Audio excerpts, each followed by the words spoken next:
고맙고 감사합니다. 주님께 약정한 이 토요일날 오후 시간 다시 주님 앞에 저희가 모였습니다.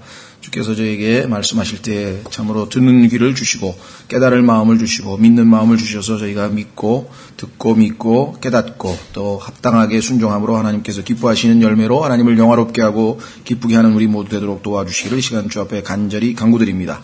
부족한 자에게 맡기시는 말씀의 사역을 온전히 잘 수행할 수 있도록 약속하신 대로 능하게 하시고 지혜와 명철을 더하시고 주님의 영으로 충만케 하심을 따라 말씀의 사역을 성취하시기를 다시 한번 간절히 간구드리고 이런저런 사정으로 참석치 못한 지체들을 기억해 주시고 그들을 돌봐주시고 그들에게도 동일한 은혜를 부어주시기를 주 앞에 간절히 간구드립니다. 이 시간을 하나님 아버지 손에 온전히 의탁드리옵고 모든 말씀을 우리 주 예수 그리스도 이름으로 기도하옵나이다. 아멘.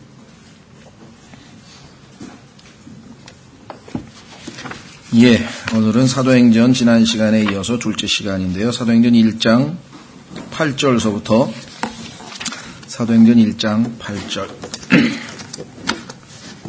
사도행전 1장 8절은 사도행전 전체에 있어서 아주 이 핵심적인 구절이겠죠. 사도행전 전체가 이 한 말씀에 순종하기 위해서 전개되고 있는 내용이라고 보면 사도행전 1장 8절이 단지 사도행전뿐만 아니라 지금 현재 교회 시대를 살고 있는 모든 그리스도인들에게도 당연히 아주 핵심적인 구절이 될 것입니다. 그래서 너무나 유명한 구절이죠. 너무나 잘 알려진 구절이고 한번 확인해 보도록 하겠습니다. 사도행전 1장 8절 오직 성령님께서 너희에게 임하신 후에 너희가 권능을 받고 예루살렘과 온 유대와 사마리아에서 또 땅의 맨 끝 지역까지 이르러 나를 위한 증인이 되리라 하시니라. 자, 지금 지난 시간에 우리는 이 제자들이 6절에 예수님께 아직도 예수 그리스도께서 이 땅에서 유대인들을 위한 왕국을 이루실 것에 대한 기대를 저버리지 않고 있는 것을 살펴본 적이 있었습니다. 그렇죠? 예, 그래서 6절에 보니까 그러므로 그들이 함께 모였을 때 그분께 여쭈어 이르되 주여 주께서 이때에 그 왕국을 이스라엘에게 다시 회복시켜 주고자 하시나이까 하매 이것을 이루러 오셨는데 마태복음에 보면 그게 성경에서 말하는 천국이라고 하는 우리는 하늘의 왕국이라고 풀어서 표현했죠. 하늘의 왕국, 천국 하나님께서 이 땅에 유대인들을 위해서 세우실 그 왕국의 왕으로 유대인의 왕으로 오신 예수 그리스도의 마태복음의 주제라고 늘 말씀을 드렸었죠. 그런데 아시다시피 백성들이 예수 그리스도를 거부했죠. 그래서 요한복음 1장에 보시면 뭐라고 말씀했는고 하니 자기 백성이 예수 그리스도 메시아를 거부했기 때문에 그 복음이 이제 누구든지 믿는 모든 사람들에게로 들어갔다. 이 구절이 기록되어 있죠. 그렇죠? 한번 확인해 보겠습니다. 요한복음 1장 11절 요한복음 1장 11절 요한복음 1장 11절 그분께서 자기 백성에게 오심에 그분의 백성이 그분을 받아들이지 아니하였으나 그렇죠? 받아들이지 아니하였으나 그래서 이제 어떻게 됐습니까? 그분을 받아들인 자. 여기서 지금 우리말은 11절에 아니하였으나라고 하는 요 마지막 어미로 접속사 밭이라고 하는 12절에 나와 있는 단어를 연결시켜 버렸죠. 그렇죠? 아니하였나이다, 아니하였습니다, 해서 끝내고 그러나 그분을 이렇게 하는 게 참 더 이 의미를 살리는 게 아닌가 싶은 생각이 제 개인적으로는 듭니다만은, 그다음 우리나라 말은 또 그렇게 붙여서 그리하였으나 해서 어미로 접속사를 대신하기 때문에 무슨 시비를 걸려는 건 아니고, 그러나 여기서 11절과 12절은 완전한 대조거든요. 그죠? 이 대조를 살리려면 밭이라고 하는 접속사가 좀 이렇게 나왔으면 좋지 않았겠는가 그런 생각을 하는 것이고요. 자, 그래서 그분을 받아들이는 자 곧 그분의 이름을 믿는 모든 자들에게는 다, 이제는 자기 백성이 아니에요. 유대인만 해당되는 게 아니잖아요. 그렇죠? 11절에 나와 있는 것처럼 다 그랬잖아요. 다 하나님의 아들이 되는 권능을 그분께서 주셨으니 이제는 영적 출생이죠. 그래서 이들은 혈통으로나 육신의 뜻으로나 사람의 뜻으로 나지 아니하고 오직 하나님께로부터 태어난 자들이니라. 자, 그래서 사도행전도 똑같은 패턴으로 나갑니다. 이제 받아들이지 아니했고 결국은 하나님께서 그 계획, 하나님의 마스터 플랜 속에는 이 천국의 수립이 2000년이라고 하는 교회 시대 기간이 지난 후에 다시 이 재림과 더불어 시작될 연기된 상태가 되어버린 것이겠죠. 그래서 이 사실을 모른 채로 우리가 성경을 해석하다가 굉장히 어려운 일을 당하는데 이 문제를 가장 핵심적으로 잘 풀어서 설명해 준 책이 클래런스 라르킨이라고 하는 분의 세대적 진리, Dispensational Truth라고 하는 책에 보면 예언의 산봉우리라고 하는 설명이 나와요. 산봉우리가 두 개가 있는데 하나는 초림이고 하나는 재림이거든요. 그러니까 우리가 일직선상에서 예를 들면 난 백두대간을 안 가봤지만 만약에 백두대간에 유명한 뭐 태백산, 소백산이 이렇게 쭉 있는데 일직선상에서 보면은 다 산 정상만 보이기 때문에 똑바로 직선으로 보일 수밖에 없잖아요. 그런데 그 사이에 태백산과 소백산 사이에 예를 들면 큰 골짜기가 있는데 그 골짜기는 당연히 안 보이는 거죠. 그 골짜기에 해당되는 것이 지금 전개될 교회의 시대라고 하는 사실을 이 제자들은 말할 것도 없고 지금 전혀 모르고 있는 것이고 나중에 하나님께서 그 교회 시대에 관한 내용들은 사도 바울에게만 계시하셨다. 그래서 그것을 에베소서에서부터 하나님께서 이제 기록하도록 그렇게 하신 것을 우리가 나중에 알게 되는 것이죠.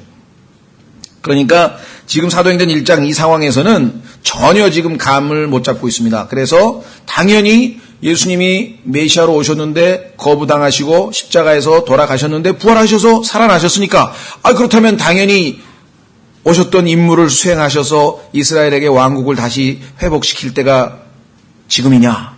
더더군다나 구약성경 스가랴서 14장 4절에 보니까 올리브산 위에 예수님이 재림하신다고 그렇게 써있는데 지금 계신 곳이 바로 올리브산 아니냐 이거.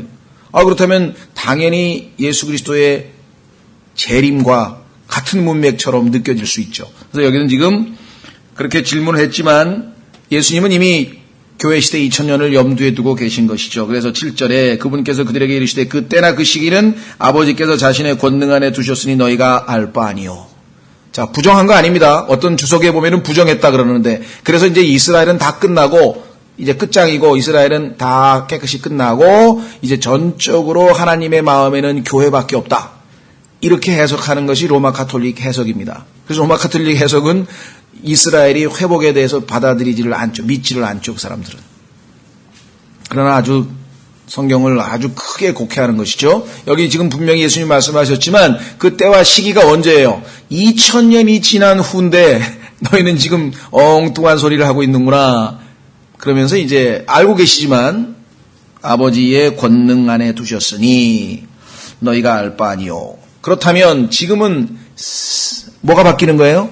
세대가 바뀌는 거죠. 하나님의 경영 방침이 바뀌는 거죠. 어떤 것으로 바뀝니까? 교회 시대로 바뀌게 되죠. 그래서 8절에 뭐라고 얘기했습니까? 오직. 자, 이 오직이라고 하는 말이 영어에 bat이라고 하는 말을 썼는데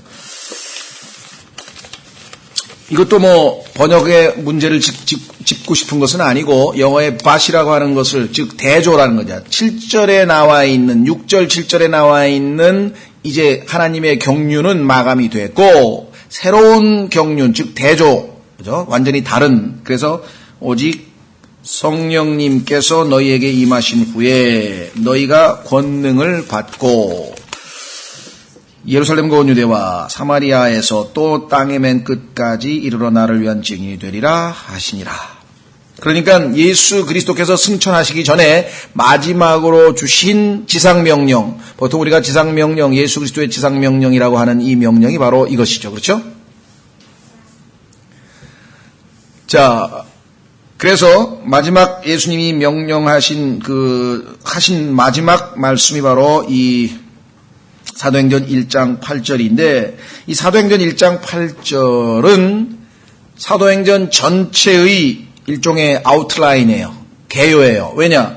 사도행전 전체가 우선 사도행전 2장에서 성령 받는 장면이 나오죠. 그래서 권능을 받는 장면이 나오고 그 다음에 1장서부터 7장까지가 예루살렘과 유대에서 복음 전파하는 내용이 나오고 8장에서 12장까지가 사마리아에서 복음 전파하는 내용이 나오고 13장에서 28장까지가 땅끝까지 복음 전파하는 내용이 나온다면 사도행전 전체를 1장 8절에서 간단하게 요약하고 있다. 크루셜, 아주 제일 핵심적인 구절이라고 할 수 있겠죠.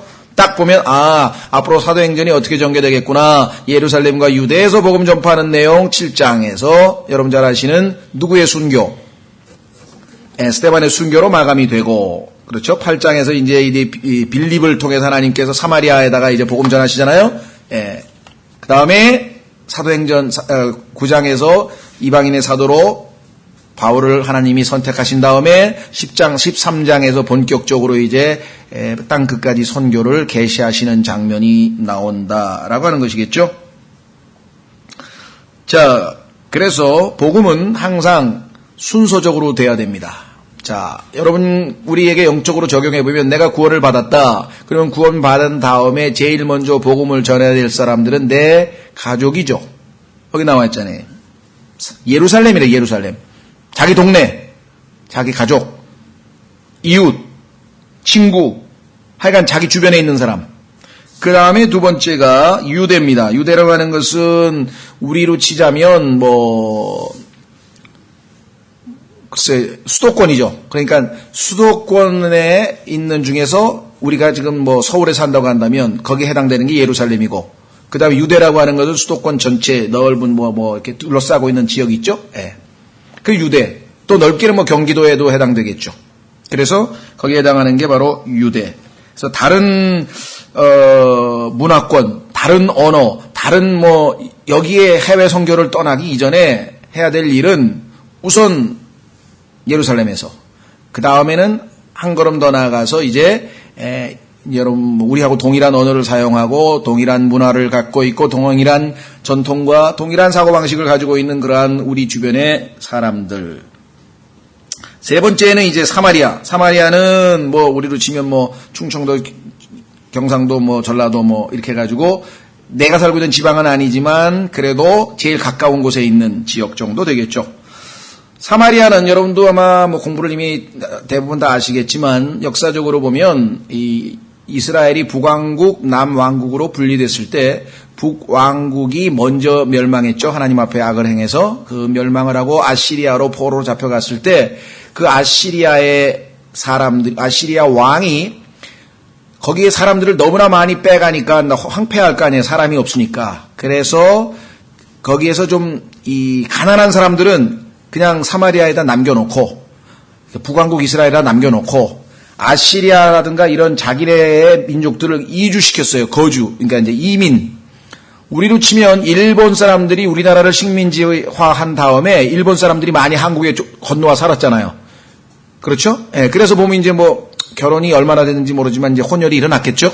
우리나라도 그런 사람들도 있을 거란 말이죠. 지금 가끔가다 방송에 보면 그런 분들이 지금 외롭게 살고 있는 분들이 좀 있더라고요. 여전히. 그런 것처럼 그 사마리아 사람들은 뭐냐면 그 남아있던 북왕국 이스라엘 사람들하고 그 정복자들이 보낸 이민자들하고의 혼혈이 일어나게 됩니다. 그런데 이것은 율법에서 금하고 있는 것이고, 그래서 유대인들은 더 이상 사마리인들을 유대인이라고 취급하지 않고 아주 정말 이 속된 말로 개 취급을 했다고 성경에 나오죠.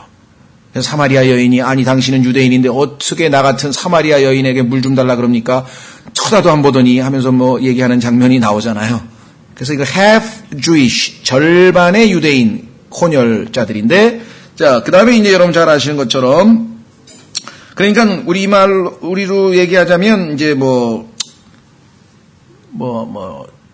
멀리 경상도, 전라도, 제주도 이렇게 되겠고요. 그 다음에 이제 땅 끝까지는 외국이 되겠죠. 우리로 문화도 틀리고 언어도 틀리고 관습도 틀리고 하는 그런 해외 선교라고 할 수 있는 것이 바로 여기 우리가 지금 현재 이 시대, 교회 시대에 한번 적용해야 될 순서인 것 같아요. 그래서 본인이 여기 나와 있는 예루살렘에서 복음을 전하지 않고 그 다음에 유대에서 사마리아에서 실제적으로 복음을 전하지 증인 노릇을 안 하시는 분이 느닷없이 갑자기 나는 해외에 나가야 되겠다 선교하러, 성경적으로 좀 문제가 있다. 실제적으로 순서대로 다 하면 하나님께서 필요한 사람들은 얼마든지 해외에 보내실 수가 있겠죠. 그렇죠? 자, 그러면 여기서 8절 하면서 정리를 한번 해보죠. 첫 번째는 뭐냐? 성령님께서 너희에게 임하신 후에 너희가 권능을 받는다. 성령을 통한 권능이 모든 그리스도인들에게 임한다. 그러니까 구약시대에는 하나님께서 선정한 특별한 선지자 또는 대언자, 예언자, 이 지금 프로페시라고 하는 단어가 지금 우리 성경엔 대언자로 번역이 되어 있죠. 개혁성경은 선지자라고도 하고요. 또 일부 어떤 책에서는 예언자라고도 하고. 그러니까 하나님께서 택한 일부 사람에게만 임하죠. 그런데 이때는 구원받은 모든 그리스도인들에게 다 약속이 되어 있습니다. 그러니까 나는 능력이 없어서 권능이 없어서 복음을 못 전한다는 핑계에 불과 왜? 이미 다 주어져 있는 거예요. 그렇죠? 예, 어떤 사람이 집에 왜 이렇게 깜깜해요? 그러니까 우리 집에 전기가 안 와요. 전기가 안 온 게 아니고 지금 와 있는데 스위치를 안 올린 것뿐이죠. 그리스도인도 마찬가지입니다. 믿음으로 내 안에 권능이 임했다는 사실을 이 말씀을 믿음으로 받고 행동에 옮기면 성령께서 역사하실 터인데 그 믿음이라고 하는 스위치를 올리지 않아서 그렇지 다 약속대로 하나님은 우리에게 임하신 것. 자, 그래서 권능을 받는다는 게 과거 이전과는 틀리다. 새로운 시대니까 모두가 다 권능을 받게 되는 것이고 두 번째 중요한 것은 나를 위한 증인이라고 해도 맨 끝에 보시면 나를 위한 증인. 야, 이게 이제 간단한 것 같지만 굉장히 중요합니다. 왜? 오늘날 보면은요, 증인을 예수 그리스도의 증인이 되어야 되는데 자기가 속해 있는 교회의 증인이 된 사람이 있어요. 아, 우리 교회 좋다고 말이야. 아, 우리 목사 설교 잘하. 아, 우리 교회 오면 정말 너무 좋아. 언제 교회 증인이 되라 그랬어요? 예수 그리스도의 증인이 돼서 예수 그리스도가 얼마나 좋으신 분인데 예수 그리스도는 우리를 위해서 이렇게 해주셨어. 예수 그리스도. 여러분이 예수 그리스도를 전하라 그랬지 누가 교회 얘기하라 그랬어요? 오늘날 보면 우리 목사님 설교 잘하고 그거 자체가 나쁘다는 건 아니고 왜? 그분이 예수님에 대해서 잘 증거하니까 와서 들어보라 그 소리겠지만 자칫하면 자기가 속한 교회나 조직체나 선교단체를 증인 노릇을 하면 이건 또 심각한 문제가 발생한다는 것 조심해야 되겠죠. 규례, 안식일, 명절, 왕국 딴 거 그러니까 예수 그리스도의 증인이 아닌 뭔가 다른 어떤 거 자기가 주장하는 어떤 특정 교리의 증인이 될 수도 있고 이건 위험한 거라요. 우리는 살아계신 우리의 주님 되신 온 우주의 통치자 되신 예수 그리스도의 증인이라는 사실을 잊지 마셔야 되겠다. 그렇죠? 예. 자, 그 다음에 세 번째 여기 보시면 증인이라고 하는 단어 우리가 보통 이 구령이라고 하는 단어를 즐겨 씁니다. 그런데 그것이 잘못됐다는 건 아니에요. 자, 한번 확인해 보겠습니다. 잠언 11장 30절 잠언 11장 30절로 가시면 구령이라고 하는 단어, soul winning이라고 그러는데 사실 구령하면 이게 영혼의 또 혼이죠. 사실은 구혼이 돼야죠. 구혼 그러니까 어쨌든 결혼 좀 해달라고 또 우리말로 참 쉽지가 않네요. 혼을 이 결혼 혼자가 아니라 혼 영혼 혼 할 때 그 혼인데 구령이라고 하는 단어 자체도 성경적으로 좀 용어가 틀리고요. 어쨌거나 잠언 11장 30절에 보시면 의로운 자의 열매는 생명나무이니 혼들을 얻는 자는 지혜로우니라. 이때에 혼을 얻는다고 하는 단어가 win, 전쟁에 나가서 win, 이겨온다 이거죠. 그렇죠? 예, 잃어버린다, 이긴다, 진다, 전쟁에 나가서. 자, 그래서 이게 구약적인 용어고요.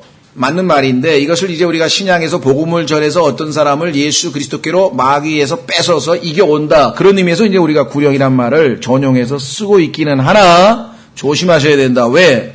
구령을 명하신 건 아닙니다. 무슨 말인지 아시겠어요? 사도행전 1장 8장에서 구령을 하라고 우리에게 명하신 게 아니란 말이에요. 왜? 가서 이겨오려면 어떻게 돼요? 막 온갖 술수를 쓰는 거야.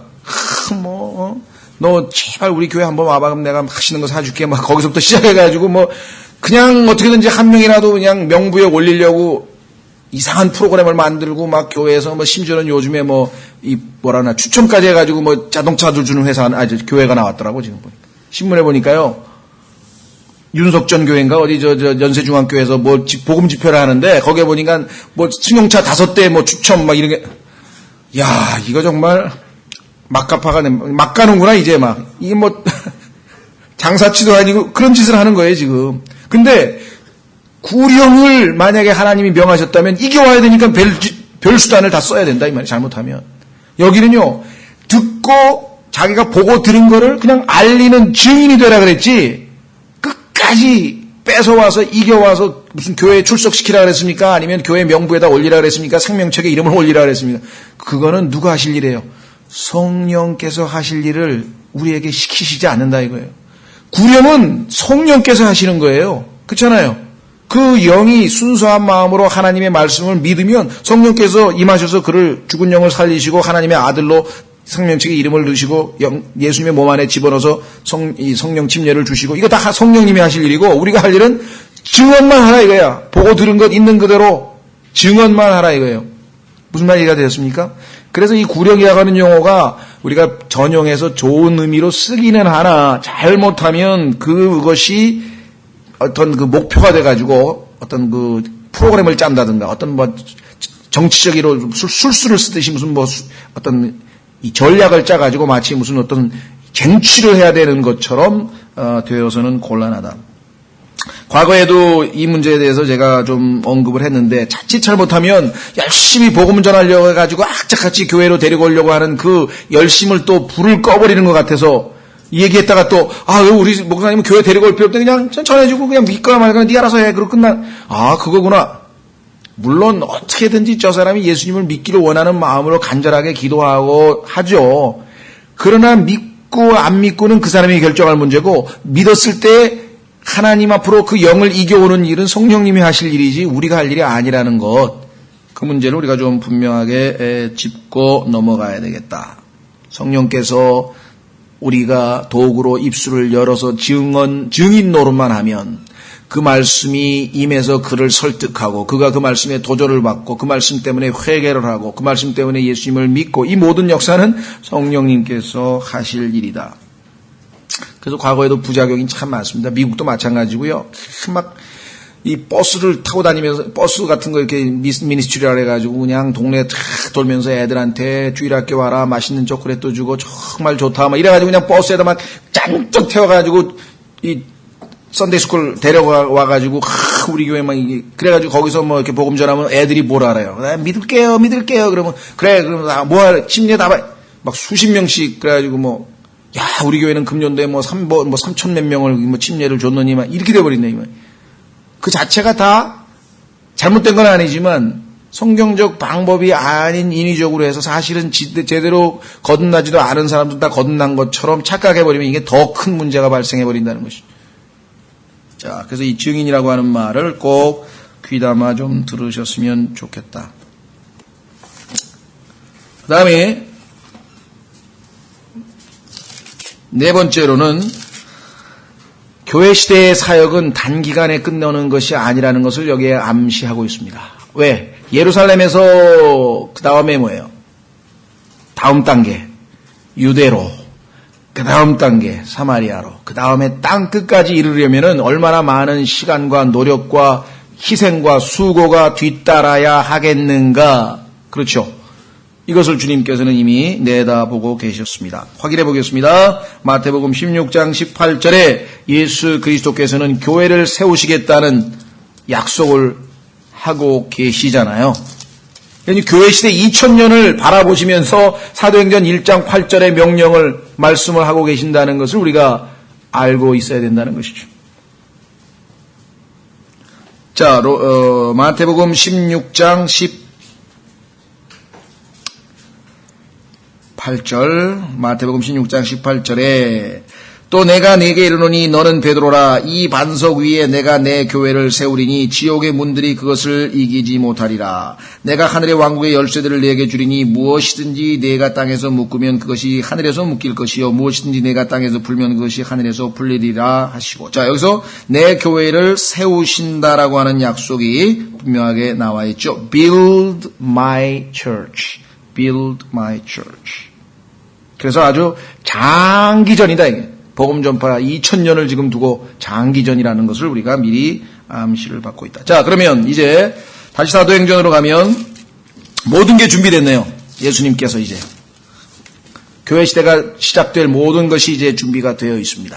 첫째, 2절에 보니까 그분께서 친히 택하신 사도들에게 성령님을 통해 명령들을 주신 뒤에 자, 너희는 세상 모든 민족들에게 가서 모든 피조물에게 복음을 전파하라 라고 하는 명령이 마가복음 16장에 또 마태복음 28장에 누가복음 24장에 요한복음에 다 지금 복음 전파에 대한 명령들을 주셨잖아요. 그렇죠? 자, 그러면 명령을 이미 하셨고, 두 번째 3절에 가니까 그분께서 순환을 받으신 뒤에 또한 자신이 살아계심을 절대 확실한 많은 증거들로 그들에게 보여주시고, 예수님이 살아계신다. 그래서 우리와 함께 하신다.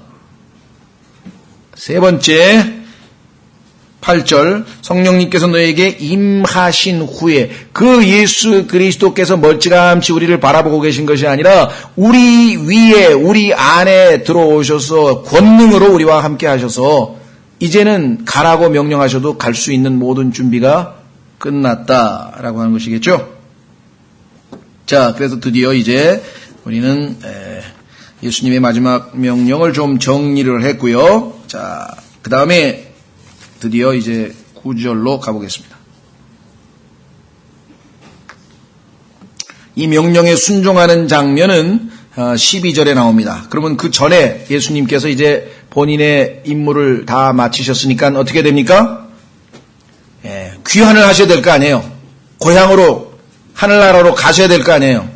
이 땅에 오셔서, 그렇죠? 자신의 모든 임무를 다 마치고 마지막 제자들에게 명령까지 주셨으니까 그분이 해야 되실 일은 당연히 어떻게 됩니까? 아버지께로 돌아가셔야죠.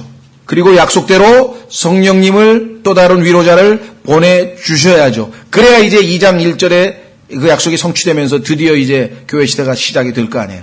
위대한 놀라운 역사가 시작이 될 거 아니에요. 그렇죠? 2000년 역사, 하나님께서 사람들 안에 내주하시면서 사람들을 통해 사람들을 하나님의 아들들로 삼으시는 위대한 역사가 드디어 이제 시작되는 순간이다. 엄청난 일이죠, 사실. 그 당시에 그것의 의미를 알고 있는 사람이 누가 있었겠습니까? 정말 천사들도 몰랐을 것이고 아버지와 정말 하나님 이외에는 누가 알고 있었겠어요? 자, 그래서 드디어 이것들을 말씀하신 뒤에 그분께서 그들이 보는 동안 들려 올라가시니, 여러분들 어떻게 생각하십니까? 그분께서 들려 올라가시니 어마어마하죠? 그거를 제자들이 바라보고 있는 그 모습을 한번 보세요. 자, 이미 한번 크게 놀랐었죠? 언제 놀랐습니까? 예수 그리스도께서 부활하셨고 그 부활하신 예수님이 40일 동안 나타나셔서 계속해서 훈련을 했는데 처음에 부활하신 모습을 보고 거의 기절 상태에 갔었는데 아예 40일쯤 훈련 받으니까 이제 좀 확실한 것 같아. 예수님이 부활한 게 이제 분명한 것 같아. 그래서 이제 충분히 훈련이 돼서 이분이 없을 때에도 없어진 게 안 계신 게 아니구나. 언제든지 또 나타나시는구나. 나타나셨다, 사라지셨다, 나타나셨다, 사라지셨다, 나타나셨다, 사라지셨다. 한 40일 훈련 받으니까, 그죠? 40일이면 7, 5, 35, 7, 6, 42, 6주쯤 되네. 논산훈련소에서 훈련받는 한 6주쯤 되는 거예요. 그러니까 제자들이 한 6주 정도 훈련받고 나니까 이제 확실한 거예요, 이제. 그렇죠? 예. 그래서, 그 다음에 구약 성도들 중에 상당수 많은 사람들이 무덤에서 나와가지고 또 증거하고 돌아다녔단 말이에요. 지금 엄청난 일을 경험하고 있는 거예요, 지금. 늘 말씀드립니다만은 사도행전 2장에 어떻게 그렇게 완악하던 사람들이 하루아침에 3,000명이 구원을 받았을까요? 이미 마음의 밭을 다 갈아놓았죠, 하나님께서. 왜? 그냥 자기 유대인들의 무덤이 열리면서 죽은 사람 나타나가지고 예루살렘에서 다 자신들을 내보였다고 마태복음 27장에 써 있잖아요. 그러니 얼마나 이미 그냥 복음만 전하면 바로 믿을 만큼 마음의 준비가 다 돼 있는 상태니까 3,000명이나 한꺼번에 구원을 받은 거예요. 그죠? 그러니까 이미 부활을 통해서 상당히 많은 이제 그런 충격적인 일들을 경험을 했는데도 불구하고 승천이라고 하는 것은 이건 또 다른 거예요. 그렇죠? 예수님만 부활한 게 아니라 다른 구약 사람들도 부활했으니까 부활은 거기다 이미 알려진 일이고 구약 시대에 이제 기록도 돼 있었고 나름대로 체험도 한 바지만 이건 사람이 그냥 가만히 있다가 슬슬 올라가더니 구름 타고 그냥 하늘로 가서 사라져버렸다. 여러분들 그 상황을 한번 이렇게 그래픽을 한번 머릿속에서 그려보세요. 아유, 어마어마한 일이 벌어져 버린 거죠. 그렇죠? 예. 그래서 예. 그러니까 일단 성경에 보면은요. 하나님께서 주체가 되셔서 하실 때에는 부활의 경우도 예수님이 raised, he is risen 이렇게 쓰고요. 자기 스스로가 일어났을 때는, 그러니까 예수님의 신성을 인정할 때는 자동사로 쓰고 그게 두 개가 병행이 됩니다. 그러니까 여기서는 지금 일단 하나님께서 아들을 들려 올리신 것으로 수동태로 되어 있습니다. 자, 그래서 여기서 지금 들려 올라가시니, 들려 올라간다고 하는 예수 그리스도의 승천은 얼마나 중요한 사건인지 성경에 한 20번 정도 기록되어 있습니다. 그리고 사용한, 승천과 관련되어져서 사용한 단어만 해도 13가지 이상의 단어가 사용됐다라고 성경에서 이야기를 하고 있습니다. 여러분들이 아시는지 모르겠는데요. 영국이 한때 세계에서 가장 유명한 복지국가였죠. 그래서 그게 영국 병에까지 걸렸잖아요. 일 안 하고 다 그냥 그 사회복지에 기존해가지고 영국이 그거 다, 일 안 하는 사람 먹이느라고 아주 나라가 아주 경제적으로 파탄해서 그것을 치료한 사람이 이제 대처 수상인데, 마가렛 대처 수상이 나.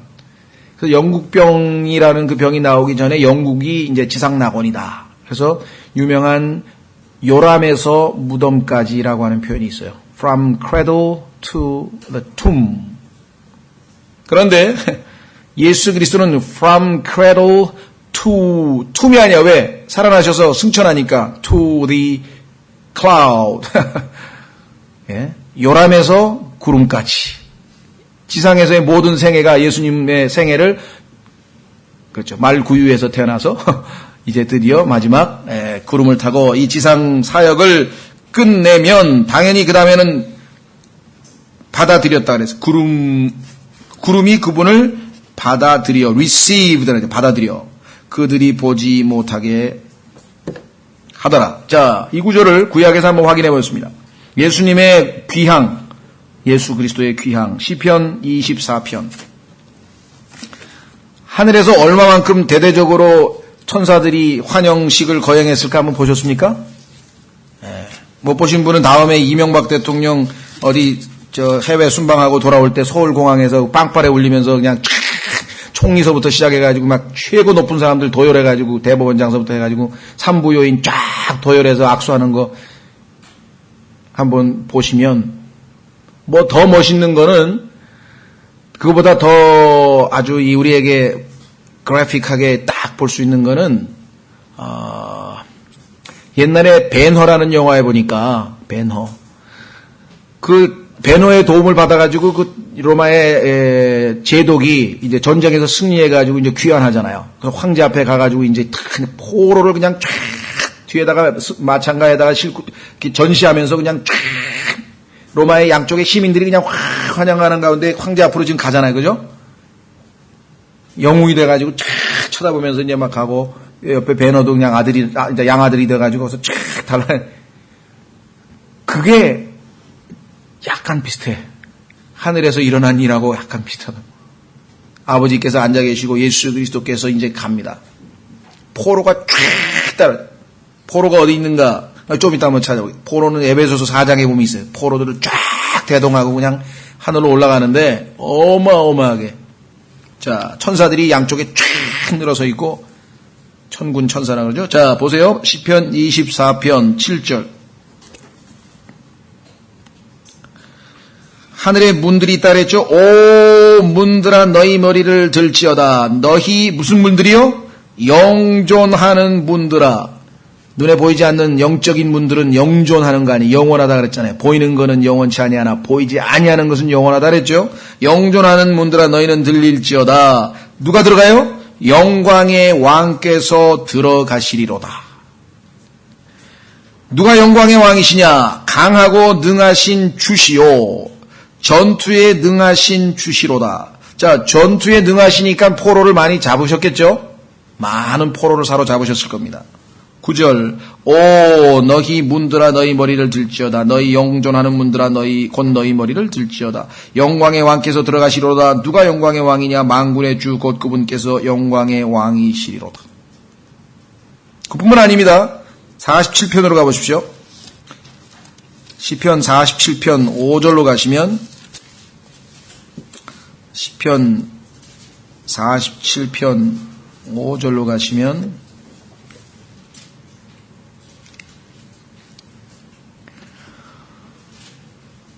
로마 병정들도 빵빠레와 함께 그 귀환했듯이 여기도 보니까 하나님께서 큰 소리와 함께 어떻게 해요? 올라가시며 주께서 나팔 소리와 함께 올라가셨도다.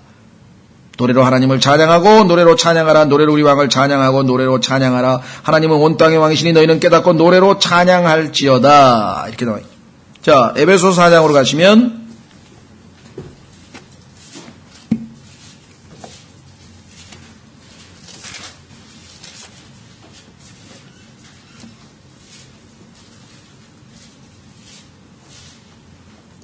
8절에 그러므로 그분께서 이르시기를 에베소 4장 8절에 그러므로 그분께서 이르시기를 그분께서 높은 곳으로 올라가실 때에 사도행전 1장 8절이죠. 1장 9절 올라가실 때에 포로로 사로잡힌 자들을 사로잡아 이끄시고 그렇죠? 이 포로들이 구약 성도들이죠. 누굽니까? 아브라함을 포함해서 아브라함의 품에서 예수 그리스도의 십자가의 보혈이 흘려질 날만 학수고대하고 있던, 그래서 구속이 완성되기만을 학수고대하고 있던 구약의 구원받은 성도들이 아브라함의 품이라고 하는 낙원에서 대기 상태에 있다가 예수 그리스도께서 죽으시고 가서 지옥에 가셔서 다 죄값을 다 죄를 다 속죄하시고 그 다음에 낙원에 가셔서 그 포로들 데리시고 이제 올라가실 때 이들도 데리고 올라가신 거죠.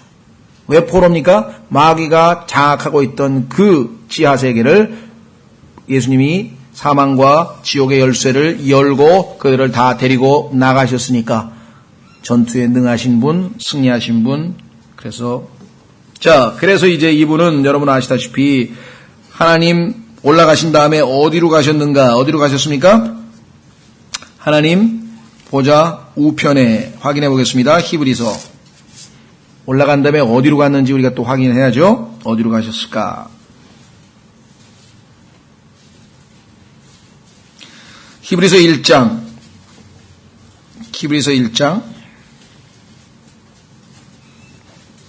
3절 하나님의 영광의 광채시요 그분 자체의 정확한 형상이시며 자신의 권능의 말씀으로 모든 것을 떠받치시는 이 아들께서는 지금 이 세상에 존재하는 모든 것이 현재의 상태로 존재할 수 있는 것은 아들이 권능의 말씀으로 떠받치고 있기 때문에 여러분과 제가 숨을 쉬고 먹고 모든 이 해가 궤도를 따라 돌고 이 모든 지금 하여간 존재하는 모든 것을 지금 지탱하고 운행하고 계신 분이 바로 누구냐? 여기 아드님이라 그래요.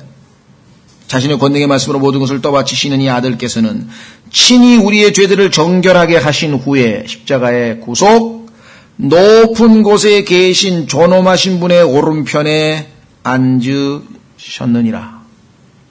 그렇죠? 자, 그곳에 계신 분, 첫째 그분을 성경에서는 뭐라고 하는가?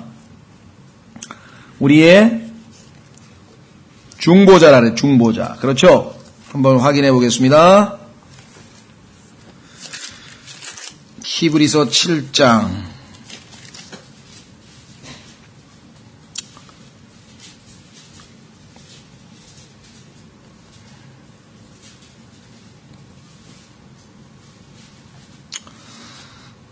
어, 25절. 히브리서 7장 25절. 그러므로 그분께서 항상 살아 계셔서 그들을 위해 중보하심을 보건대. 자, 하나님 보좌 우편에 앉으셔서 중보하심을 보건대. 그분은 또한 자기를 통하여 하나님께 나아오는 자들을 끝까지 구원하실 수 있느니라. 이러한 대제사장께서 우리에게 합당한 분이셨으니 그분은 거룩하고 해가 없으시며 더러움이 없으시고 죄인들로부터 분리되시고 그 다음에 뭐라 그랬습니까? 하늘들보다 더 높이 되셨느니라. 하늘들보다 더 높이 되셨죠? 첫째 하늘, 둘째 하늘 통과해서 셋째 하늘까지 올라가셨으니까 당연히 하늘들보다 더 높이 되신 분이 예수 그리스도시겠죠. 자, 그래서 이분은 지금 요한일서 2장으로 갑니다. 요한일서 2장에 가니까 하나님 아버지 왕좌 옆에 앉아 계시면서 여러분과 저를 위한 변호자로서 지금 계신다. 확인해 보겠습니다. 요한일서 2장 1절. 그러면 하늘에 앉아 계신데 무슨 역할을 하고 계신가? 요한일서 2장 1절. 나의 어린 자녀들아, 내가 이것들을 너희에게 쓰는 것은 너희가 죄를 짓지 아니하게 하려 함이라. 만일 누가 죄를 지어도 우리에게 누가 있어요? 아버지와 함께 계신 변호자가 계시니 곧 누구? 의로우신 분 예수 그리스도시라. 그분이 지금 의로우신 분 예수 그리스도께서 지금 계시죠. 자, 그러니까 이분은 중보자시고 대제사장이시고 그 다음에 변호자시고 지금 아버지 우편에 계시죠. 자, 그러면 다시 사도행전으로 와서 이제 예수님께서 하늘에 올라가셔서 무슨 역할을 하시는지는 우리가 확인해 봤고, 그러면 그때 어떤 일이 또 벌어졌어요? 여러분과 제가 만약에 그 상황에 놓여 있다고 생각하면 당연한 것이죠. 10절. 그분께서 올라가실 때 그들이 똑바로 하늘을 바라보고 있는데, 너무나 당연하죠. 그렇죠? 지금 그 광경을 놓치면 어떻게 되겠어요? 그걸 안 쳐다보고 있으면 비정상적인 사람이겠죠. 그죠? 보고 있다, 이제. 올라가고 있는데, 자, 보라, 흰 옷 입은 두 남자가 그들 곁에 서며, 또 그들이 이르되 너희 갈릴리 사람들아, 너희가 어찌하여 서서 하늘을 바라보느냐? 너희를 떠나 하늘로 들려 올라가신 이 동일한 예수님께서는 너희가 그분께서 하늘로 들어가심을 본 그대로 오시리라 하니라. 자, 이 두 사람이 당연히 누구인지는 알 수 있죠. 성경에서 보니까 흰 옷 입은 남자, 천사들입니다. 계시록에도 나오죠. 천사들.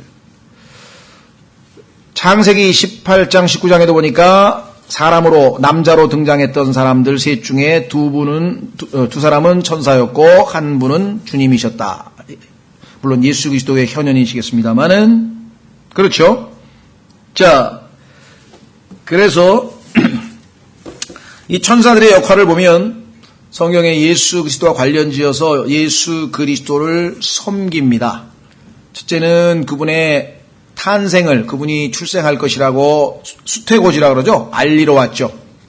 그 다음에 예수 그리스도께서 마귀에게 시험을 당하고 있는데 그때 보니까 천사들이 어떻게 했습니까? 지켜보고 있었다. 정말 하나님의 아들이 마귀의 그 시험을 승리하고 이기시는지 지켜보고 있었다라고 성경에 또 기록하고 있었고요. 그 다음에 겟세마네에서 기도할 때 그분을 도와서 힘을 북돋워 주셨다고 또 성경에 기록되어 있죠. 하나님께서 그 기도를 계속 하실 수 있도록 힘을 북돋워 주셨다. 그 다음에 그분이 부활하셨다는 사실을 전달하는, 알리는 역할을 또 천사들이 했죠. 그래서 그분은 살아나셨느니라 하고 마리아가 무덤에 가보니까 없어졌어 막 이러고 있는데 알려줬죠. 천사들이. 그런데 지금 어떻게 이제 그분이 임무를 마치고 하늘나라로 올라가는데 소위 말하는 경찰 사이드카처럼 에스코트를 하고 있는 거죠. 하늘로 안 보이지만 지금 쫙 천사들이 아마 막 지상서부터 셋째 하늘까지 아마 셀 수도 없이 그냥 늘어서가지고 그냥 그 구름 타고, 구름은 성경에서 보면 항상 하나님의 영광이잖아요. 그렇죠? 기억나세요? 나중에 보면은 하나님께서 영광이 임했는데 구름이 가득 차가지고 그 성막에서도 막 제사장들이 더 이상 어떻게 섬길 수가 없었다고 성경에 나와요. 어마어마한 지금 역사상 막 최고의 순간이 지금 벌어지고 있는 상황이에요, 지금 이게. 사도행전을 읽으면서 그냥 뭐 이런 일이 있었나? 이게 아니고 한번 좀 그림을 한번 그려보시라고. 이게 이야, 이거 엄청난 일이 벌어져. 더더군다나 뭐 세상에 안 믿는 사람들이 보면은 비웃겠죠. 야, 이게 무슨 성경이란 거 이런 동화책도 이런 동화책이 없네 이렇게 생각할지도 모르겠어요. 그렇습니다. 계시록에 가면 더 동화책 같지 뭐. 이제 완전히 뭐 스페이스 워 아주 이제 우주 전쟁 막 벌어지고 난리가 났네. 자, 그래서 드디어 이제 천사들이 예수 그리스도를 이제 하늘나라로, 너희가 어찌하여 서서 하늘을 바라보느냐? 너희를 떠나 하늘로 들려 올라가신 이 동일한 예수님께서는 너희가 그분께서 하늘로 올라가심을 본 그대로 오시리라 하니라.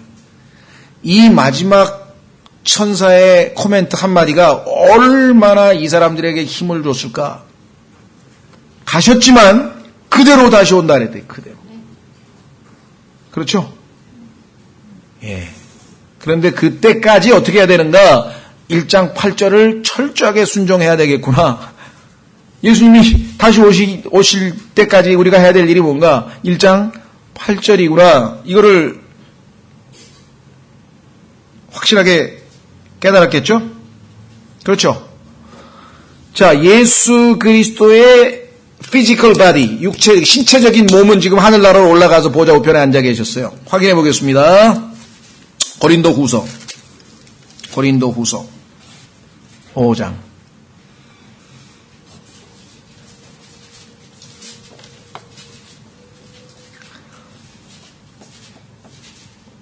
고린도후서 5장 8절 내가 말하노니 우리가 확신에 차서 원하는 바는, 자, 고린도후서 5장 8절 내가 말하노니 우리가 확신에 차서 원하는 바는 차라리 몸을 떠나 주와 함께 있는 그것이라. 자, 무슨 말입니까? 그러면 주님이 지금 우리와 함께 계셔요? 안 계셔요? 안 계시죠? 6절에 써 있잖아요.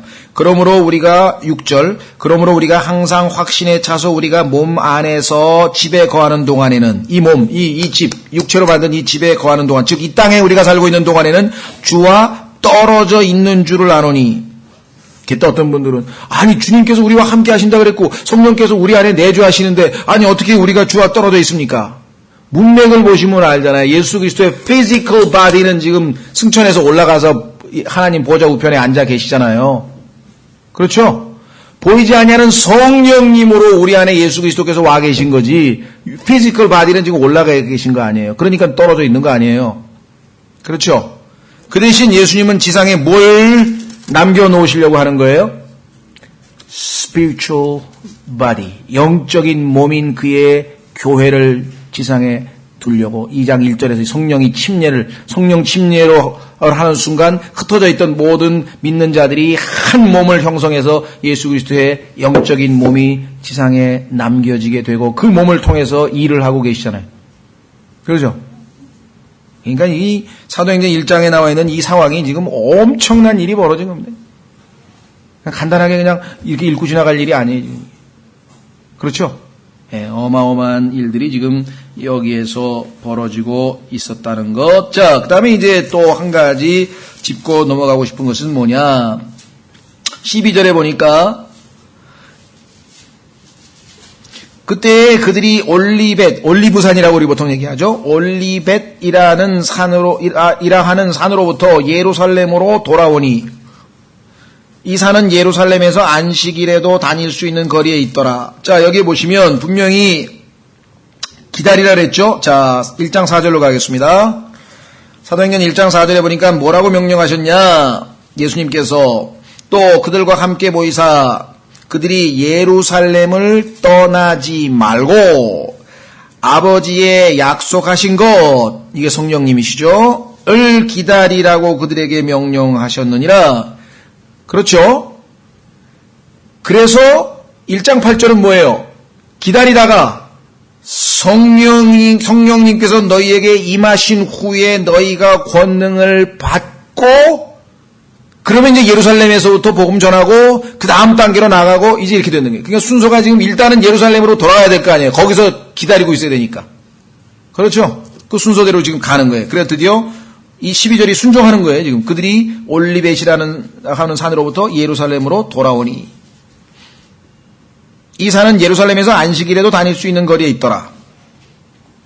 참 이 유대인들은 악착같이 이 율법에 아주 집착하고 있는 모습을 보게 되죠. 왜? 안식일에는 일정 거리가 있어요. 예를 들면 뭐 정확하게 지금 제가 기억이 안 납니다만은 뭐 걸어서 한 10분 정도 갈 수 있는, 뭐 20분이면 갈 수 있는, 그 정도 넘어가면은 그 안식일을 어기는 거예요. 안식일에는 일을 할 수 없기 때문에 많이 걸어가면 그걸 일로 쳐요. 그래서 일한 걸로 해서 안식일 율법을 어긴 것이다.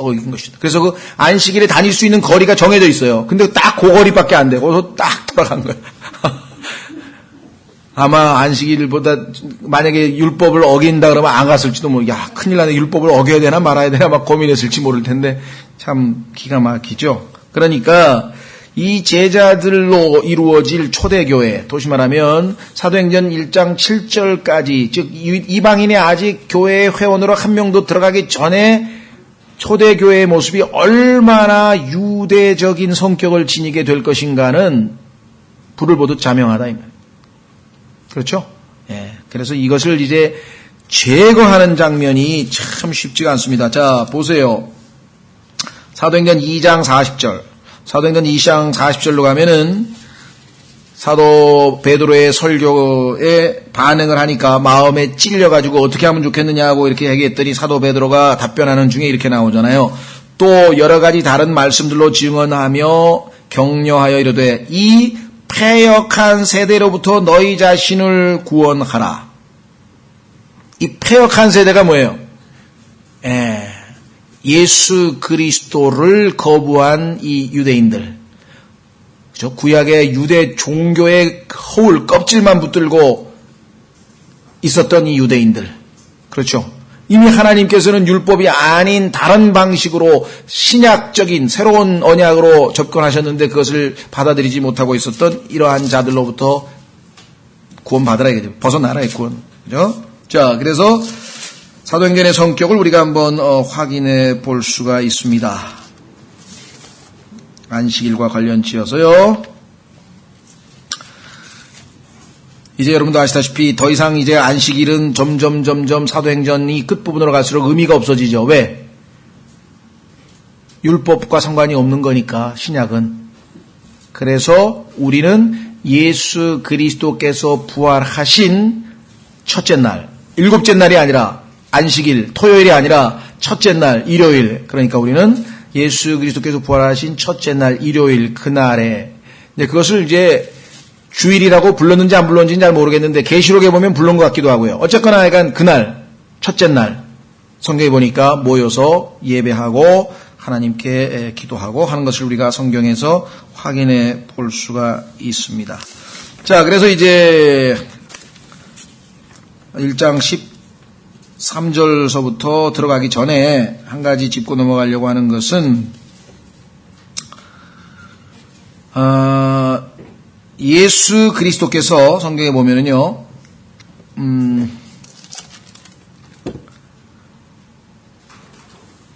올리브산에서 승천을 하셨는데 올리브산으로 다시 재림한다고 성경에 보면 이제 스가랴서에 나와 있다 그랬죠? 그런데 이 올리브산에서 예수 그리스도께서 승천했다는 얘기는 성경적으로 우리에게 상당히 시사하는 바가 크다. 왜냐? 예수 그리스도께서 이 지상 사역을 하시면서 성경 기록에 더 많이 우셨을 수도 있지만 성경에 보면 3번 우신 것으로 기록되어 있습니다. 예수님이 우셨다고 해요. 그런데 우신 장소가 다 올리브산이에요. 예수님이 우셨다는 기록이. 예를 들면 여러분 잘 아시는 것처럼 예루살렘을 쳐다보시면서 예루살렘아 예루살렘아 내가 암탉이 새끼를 품에 안으려고 하는 것처럼 너를 내 품에 품으려고 얼마나 했었느냐. 그러나 너희가 원치 아니하였도다 하면서 예수님께서 예루살렘을 바라보시면서 우셨잖아요. 곧 멸망당할 예루살렘. 예수님이 승천하시고 티토가 타이터스라고 하는 로마의 장군이 와서 예루살렘을 다 멸하게 될 그것을 내다보시면서 우셨잖아요. 그렇죠? 그게 바로 올리브산에서 우셨고, 그 다음에 나사로가 죽었다는 소식을 듣고 오셔서 우셨는데, 이 베단이라고 하는 도시는, 자, 여기 지금 예루살렘이 있어요. 그럼 예루살렘에서 동쪽으로 이렇게 골짜기가 있고 오른쪽에 있는 게 올리브산이에요. 그러니까 올리브산의 서쪽에 기슭에 있는 곳이 겟세마네야. 그래서 예수님께서 겟세마네에서 마지막 기도를 하고 이제 예루살렘으로 올라가셨잖아요. 골짜기가 있다 이게. 여기가 예루살렘, 여기가 올리브산. 그럼 여기 골짜기가 있을 거 아니에요. 그렇죠? 이 서쪽, 이쪽에 있는 곳에 있는 것이 겟세마네야. 그런데 이 산을 넘어가서 우측으로 동쪽 기슭에 있는 그 마을이 베단이야. 그렇다면 베다니는 올리브산의 동쪽 기슭에 있는데 거기서 한번 나사로를 위해서 나사로 때문에 우셨고, 그 다음에 겟세마네에서 예수 그리스도께서 우셨는데 어떻게 우셨습니까? 히브리서 5장에 보면은 아주 막 통곡을 하고 우셨다고 성경에 기록되어 있죠. 확인해 보겠습니다. 예수 그리스도께서 죽음을 앞두고 우셨는데 단지 십자가의 고통이 무서워서 우셨느냐? 전혀 그게 아닙니다. 그분은 지하 세계에 가서 사망의 권세, 즉 하나님이 가장 증오하시고 미워하시는 죄에 싹신 사망의 권세에 사로잡혀 있게 되잖아요. 3일 동안. 원치 않으신 거죠. 그래서 히브리서 5장에 보면은 이렇게 기도를 하셨네요. 7절. 그분께서는 친히 육체로 거하시는 동안에 자기를 사망으로부터 능히 구원하실 분에게, 이 사망으로부터 구원한다는 것을 십자가의 죽음으로 오해하는 분들이 있어요. 그리고 그런 주석이 굉장히 많은데 아니죠. 이것은 죽음의 권능, 지하에 있는 그 사망의 권세를 얘기하는 거예요. 능히 구원하실 분에게 강렬한 그래서 부활과 관련된 구절이죠. 이건 부활과 강렬한 부르짖음과 눈물로 기도와 간구를 드리셨고 친히 두려워하셨으므로 하나님께서 들으셨느니라. 그래서 부활하셨잖아요. 응답받고. 그렇다면 자, 예수 그리스도의 3번에 걸쳐서 우신 사건이 왜 다 올리브산의 오른쪽 기슭인 베다니에서, 그것도 뭐와 관련이 됐습니까? 나사로의 죽음. 죽음은 뭐예요? 성경에 보니까 우리의 마지막 원수 아니에요. 성경에 보니까 우리의 원수 중에 사망 권세가 마지막 원수라고 성경에 기록되어 있죠. 계시록에. 그래서 사망도 불못에 던져져 버리잖아요. 나중에. 그렇죠? 그러면 죽음과 관련져서 한번 우셨고, 겟세마네에서 자신의 죽음을 놓고 한번 우셨고, 그 다음에 이스라엘의 멸망을 놓고 한번 우셨다. 창세기 3장에 보면 여러분도 아시다시피 하나님께서 이 땅을 아담의 죄로 인해 저주하셨죠. 그 저주 중에는 뭐가 있습니까? 슬픔이 들어있잖아요. 고통과 슬픔. 그렇죠? 그 고통과 슬픔의 세상, 이게 지금 이 땅이에요. 이 세상은 고통과 슬픔의 세상이잖아요. 여기를 어떻게 하시는 거예요? 예수님께서 떠나셔서 기쁨과 환희의 하늘나라로 올라가고 계신 것이에요. 무슨 말 해가 되셨어요? 저주와 결별하신 예수 그리스도. 그래서 우리에게 뭔가 아주 시사하는 바가 큰 것이죠. 그렇다면 이 지상에 남아있는 우리에게는 뭐가 있다는 거예요? 여전히 슬픔과 고통이 함께하고 있다라고 하는 것을 우리가 염두에 두고 살아야 되겠죠. 자, 그래서 이제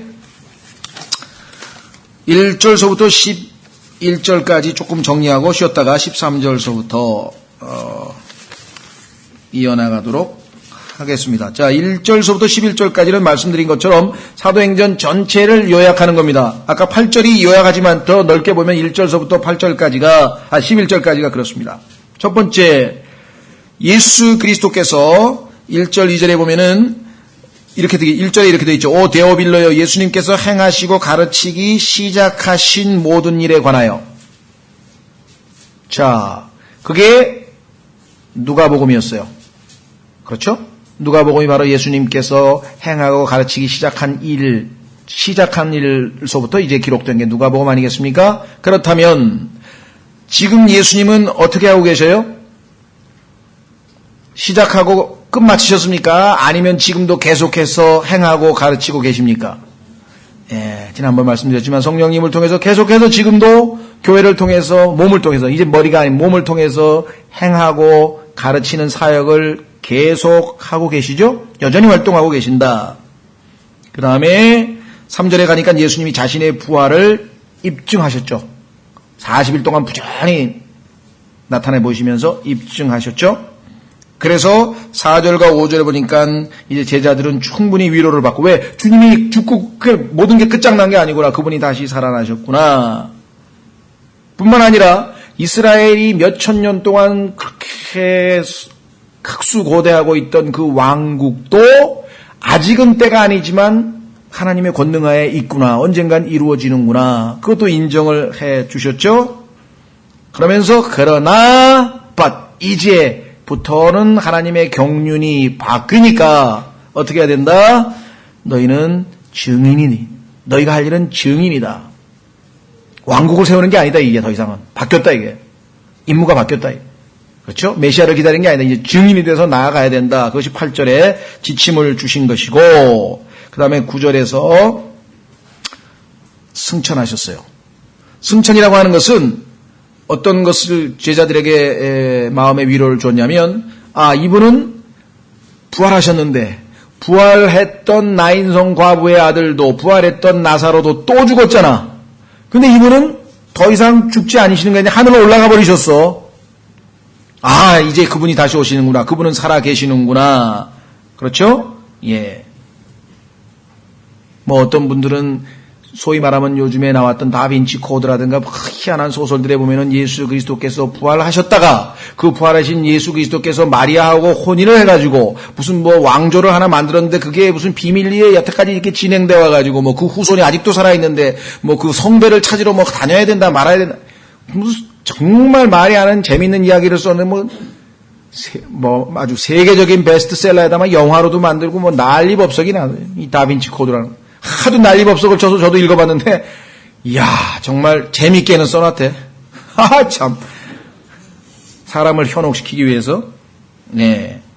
그렇지 않다는 것.